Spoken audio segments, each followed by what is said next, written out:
Саламатсыздарбы? Бүгүнкү сабагыбыздын темасы ар кандай тексттерди кол тамга түрүндө текстке өзгөртүп алсак болот. Мисалы, ар кандай жазылган план конспекттерди кол тамга түрүндөгү план конспектке өзгөртүп алсак да болот. Мисалы, тексттерди интернеттен көчүрсөк да болот, же болбосо даяр өзүбүздө сакталган документтерден көчүрүп алсак да болот. Азыр мен өзүмдүн телефонумда сакталган документтерден көчүрөйүн. Документтерден көчүрүү үчүн My файлы деген папканы ачабыз. My файлы деген папканы ачканыбызда бул жерден память устройства, карта памяти деп чыгат. Память устройства бул телефондун өзүнүн памяти, ал эми карта памяти деген бул телефондо флеш картанын памяти. Менин документтерим карта памятта сакталгандыктан бул жерден карта памяти дегенди тандайбыз. Карта памяти дегенди тандаганыбызда карта памятынын ичинде папкалар чыгат. Бул жерден мен документке деген папкага кирейин. Андан кийин бул жерден педагогика деген папкага кирип, бул жерден адам деген эмне деген файлды ачайын. Бул файлды манжабыз менен басып коебуз. Манжабыз менен басканыбызда открыть с помощью приложения деп приложенияларды сунуштайт. Бул жерде телефонума VPS Office деген приложение орнотулгандыктан мен бул документти ушул VPS Office приложениясынын жардамында ачамын. Ал үчүн манжабызды ушул приложенияга алып келип басып коебуз. Басканыбызда биздин документ жүктөлө баштайт. Жүктөлгөнчө бир аз күтүп турабыз. Азыр мына жүктөлүп атат. Документибиз ушундай болуп жүктөлгөндөн кийин бул документтеги текстти көчүрүп алуу үчүн манжабыз менен ушул текст жазылып турган жерди бир аз басып туруп кое беребиз. Бир аз басып туруп кое бергенибизде выделить все, вставить деген жазуулар чыгат. Бул жерден выделить все дегенди бассак, биздин текст толугу менен белгиленет көк түстө болуп. Андан кийин вырезать, копировать, вставить, комментарий деген жазуулар чыгат. Бул жерден биз текстти көчүрүп алуу үчүн копировать дегенди басып коебуз. Биздин текстибиз буфер менге убактылуу сакталат. Андан кийин бул жерден чыгабыз дагы сайтка киребиз. Сайтка кирүү үчүн Chrome'ду ишке киргизебиз. Chrome'ду ишке киргизгенибизде бизден төмөнкүдөй болуп жүктөлөт. Бул жерге сайттын аталышын жазабыз. Сайттын аталышы handvine.com. Ушу жерге манжабыз тийгизсек курсор пайда болот. Бул жерге англисче сайттын аталышын жазабыз. Мына сайттын аталышы handvine.com. Бул сайттын аталышын видеонун описаниясына да жазып коемун. Ошо жактан карасаңыздар да болот. Андан кийин перейти дегенди басабыз. Перейти дегенди басканыбызда бизге сайттын башкы бети жүктөлөт. Сайттын башкы бетинин көрүнүшү ушундай. Төмөн жакка түшсөк, мына бул жерде кандай кылып кол тамга түрүндө текстке өзгөртүлгөн сүрөттөр да чыгат. Биринчи кезекте биз бул сайтка катталышыбыз керек. Катталуу үчүн сол тарапта өйдө жакта 3 сызыкча бар. Ошол сызыкчаны басабыз. Басканыбызда бул жерден меню чыгат. Бул жерден биз регистрация дегенди тандайбыз. Регистрация дегенди тандаганыбызда бизден ушундай барак ачылат. Бул жерден биз өзүбүздүн Google аккаунт аркылуу катталып койсок болот. Ал үчүн ушул Google дегенди басабыз манжабыз менен. Google дегенди басканыбызда бизден аккаунтубузду сурайт. Эгерде аккаунтубуз сураса, ошол жерден өзүбүздүн аккаунтту басып коебуз. Андан кийин бизден ушундай барак чыгат. Бул жерде текстти өчүрүп салып, өзүбүздүн көчүрүп алган текстти коебуз. Ал үчүн манжабыз менен ушул жерди бир аз басып туруп кое берсек, вырезать, копировать, вставить деген жазуулар чыгат. Вставить деген жазуунун оң тарабындагы 3 чекитти бассак, дагы меню чыгат. Бул жерден выделить все дегенди бассак, биздин текст толугу менен белгиленет. Андан кийин бул текстти өчүрүп салабыз. Биз өзүбүздүн көчүрүп алган текстти бул жерге коюу үчүн манжабыз менен ушул жерди бир аз басып туруп кое беребиз. Бир аз басып туруп кое бергенибизде вставить, выделить все деген жазуу чыгат. Бул жерден вставить дегенди бассак, биздин көчүрүп алган текстибиз ушундай болуп коюлат.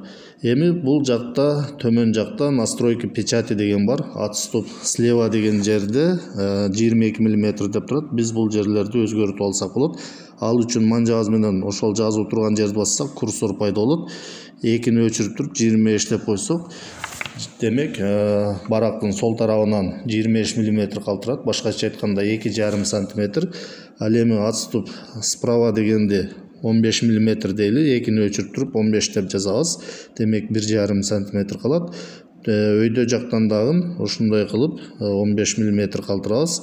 Төмөн жагынан дагы өчүрүп туруп 15 мм калтырабыз.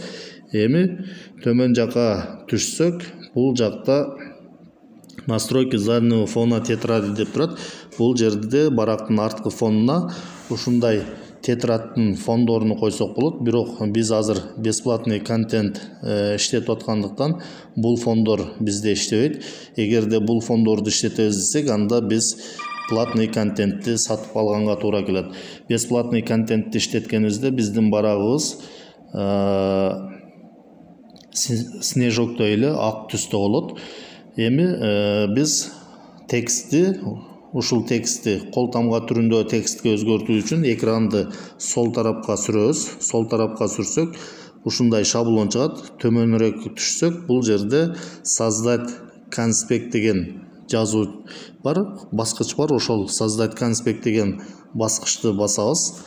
Басканыбызда бизден ушундай болуп, биздин текстти колтамга түрүндөгү текстке өзгөртүп берет. Эми бул жерде өйдө жакты карасак, биздин текстибиз 6 лист болуптур. Биз бул жерден ушул текстти көчүрүп алуу үчүн ушул белгини баса турган болсок, ар бир листти өзүнчө скачать этиш керек болот. Биз жалпы көчүрүп алуу үчүн төмөн жактан ушул жердеги бураманын сүрөтүн эле бассак, биздин текстти архивный түрдө бардыгын көчүрүп алганга болот. Ушул жерди басабыз.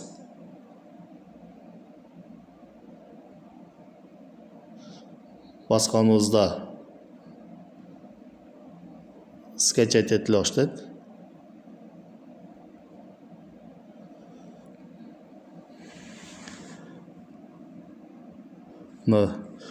Бул жерден скачать этилди. Эми биз бул скачать этилген файлды кайсы жактан табабыз? Бул жерден чыгабыз. Бул жерден чыгабыз дагы My файлы дегенге барабыз. My файлы дегенге барып, память устройства дегенге кирсек, бул жерде